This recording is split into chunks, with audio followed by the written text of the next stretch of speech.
Bonjour à vous, j'espère que vous allez toutes et tous bien cette saison estivale. J'ai le plaisir de vous retrouver dans ce nouvel épisode pour vous transmettre ma vision sur l'inconfort que peut impliquer, pour certains, faire un choix dans sa vie, mais aussi le caractère essentiel et transformateur d'apprendre à devenir une priorité pour soi-même, pour pouvoir être en capacité de créer une réalité qui soit alignée et juste pour soi, qui nous satisfasse, voire nous comble pleinement. Je suis Mylène, je suis mentor, guide alchimiste, médium. J'accompagne depuis 2019 les personnes désireuses d'éclairer leurs résistances intérieures pour sortir de la dualité et de la fatalité, en finir avec l'autosabotage, la culpabilité et le sacrifice pour se transformer et manifester une nouvelle réalité en incarnant leur pleine souveraineté, unité et liberté. Que tu embarques pour la première fois dans mon univers pour cet épisode ou que tu reprennes le fil après avoir plongé dans les précédents, je suis ravie de t'accueillir ici.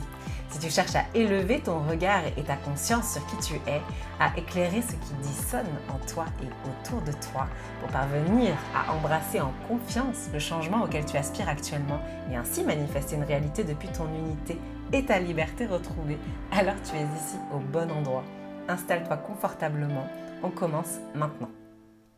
Aujourd'hui, il me semblait inévitable de te parler du choix et de notre capacité ou incapacité à choisir, mais aussi à se choisir.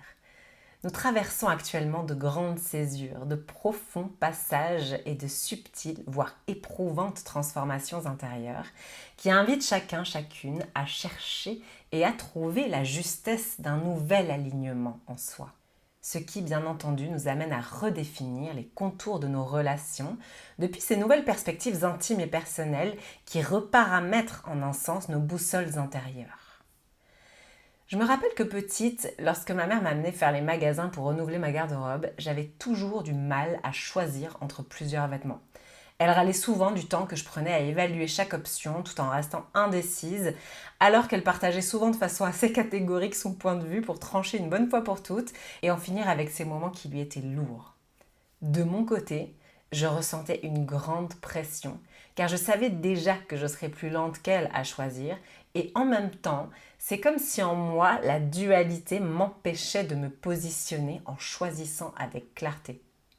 Évidemment que dans ce cas-là, ma vie n'en dépendait pas, et cette situation révélait finalement un manque de confiance en l'enfant et en l'adolescente que j'étais. Un manque de confiance en ma capacité à faire un choix juste pour moi.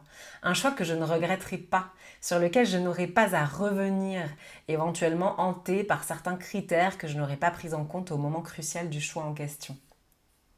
Aujourd'hui, je sais que l'enfant et la jeune femme que j'étais avaient manqué de sécurité et d'un cadre référent qui l'aurait guidée et qui lui aurait appris à avoir confiance en sa capacité à choisir par elle-même, sans craindre de se tromper, sans redouter l'erreur et arrêter cette spirale infinie de doutes qui l'assaillait. Ces doutes m'accompagnaient en grandissant et jaillissaient à chaque fois que se présentaient à moi deux options ou plus, quel que soit le contexte du choix. À chaque moment de ma vie où j'avais à choisir, cette appréhension, ce malaise lié à ces sentiments s'invitait en moi en générant régulièrement une pression et des angoisses qui en découlaient. Au fil de mes analyses, j'ai compris que le contexte dans lequel j'avais évolué étant enfant, la mort prématurée de mon père à 11 ans, le cancer de ma mère à 13 ans et les soucis familiaux liés aux épreuves traversées, avaient construit un terreau psycho-émotionnel qui amenait tout mon être à catégoriser l'extérieur comme hostile et les bifurcations incertaines de la vie comme insécures. J'avais intégré depuis ma tendre enfance que la vie pouvait être traumatisante par certains de ses imprévus et qu'il valait mieux apprendre à me préserver de ce qui se présentait à moi. Mon corps même avait intégré la violence de certains épisodes qui marquent une vie au fer rouge comme d'injustes pénitences dont je devais me méfier et qui pouvaient survenir à n'importe quel moment alors que je me trouvais dans la plus grande insouciance. Ce climat et ces dynamiques à l'œuvre au sein de mon foyer familial avait causé en moi une grande insécurité, un profond manque de confiance en la vie, en ma capacité à faire face à son adversité, à son caractère fluctuant et par conséquent incontrôlable. Ces mémoires intégrées en moi ont donné naissance à une croyance limitante, selon laquelle j'allais devoir redoubler de vigilance face aux situations qui m'étaient données d'expérimenter. Et si je vous raconte cela, c'est pour vous amener à connecter à la racine, à vos racines.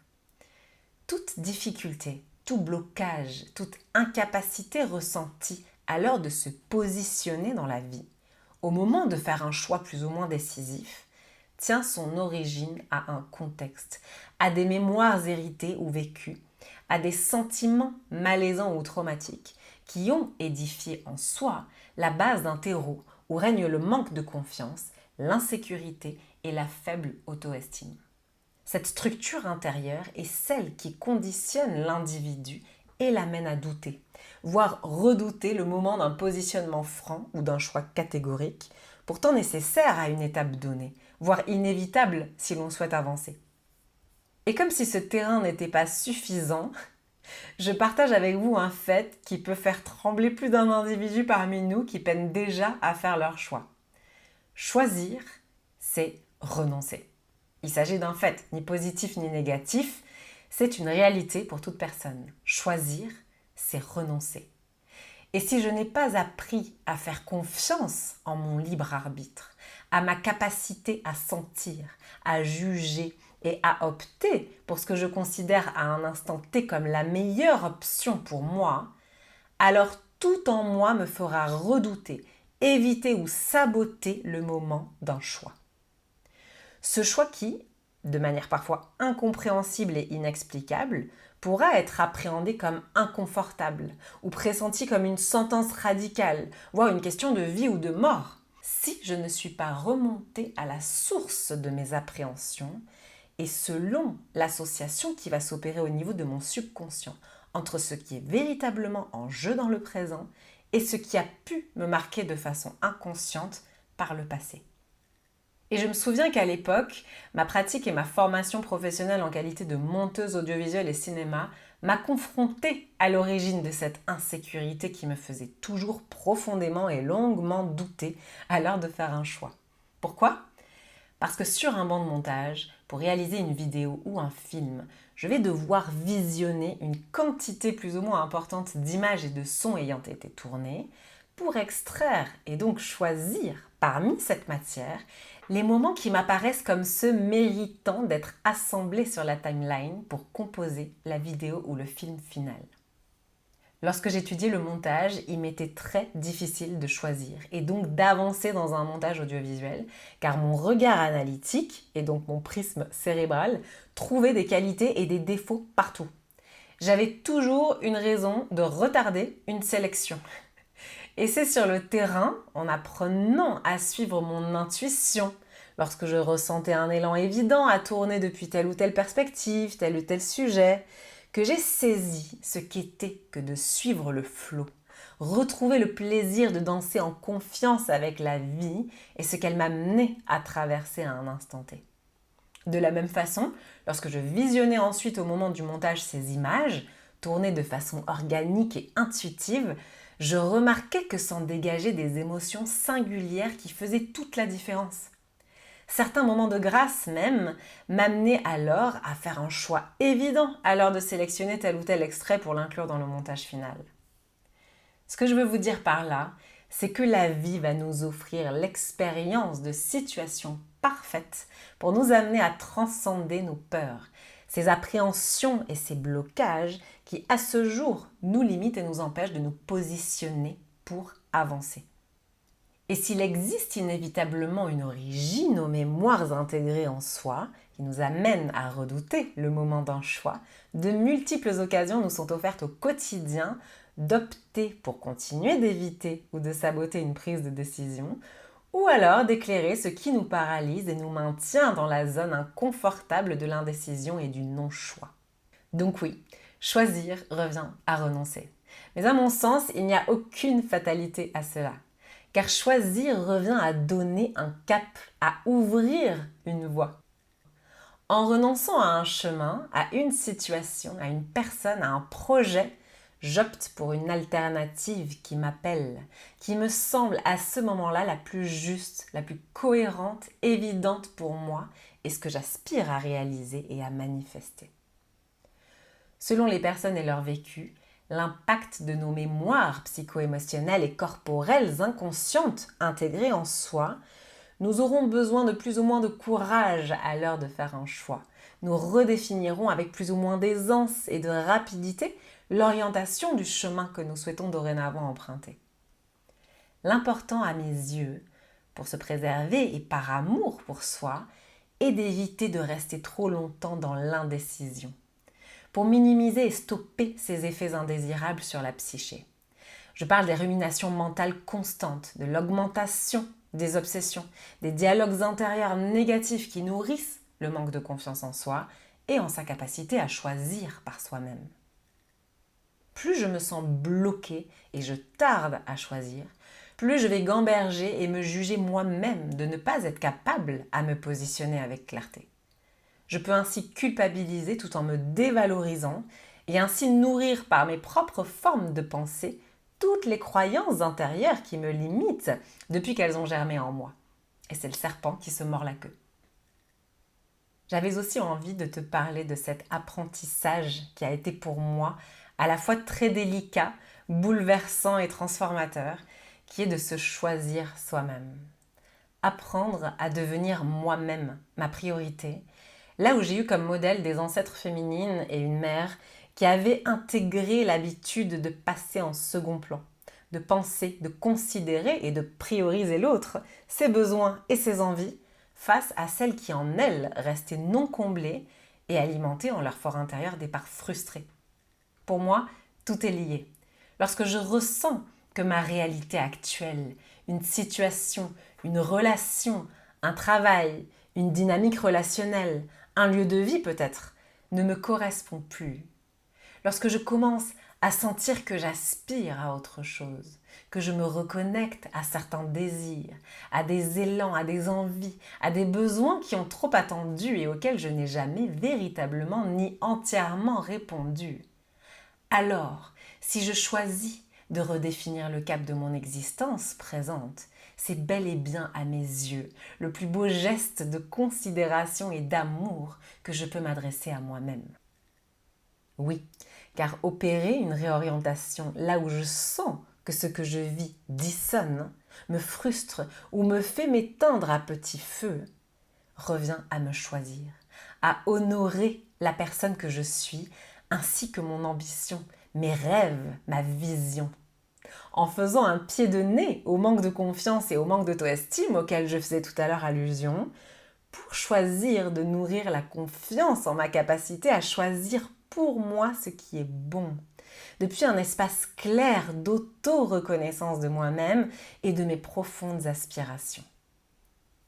En cela, en optant pour éclairer ce qui demande à l'être et trouver en moi le courage de me positionner en ma faveur, je m'écoute, je me considère et je me respecte dans mon intégrité psychique, émotionnelle et physique.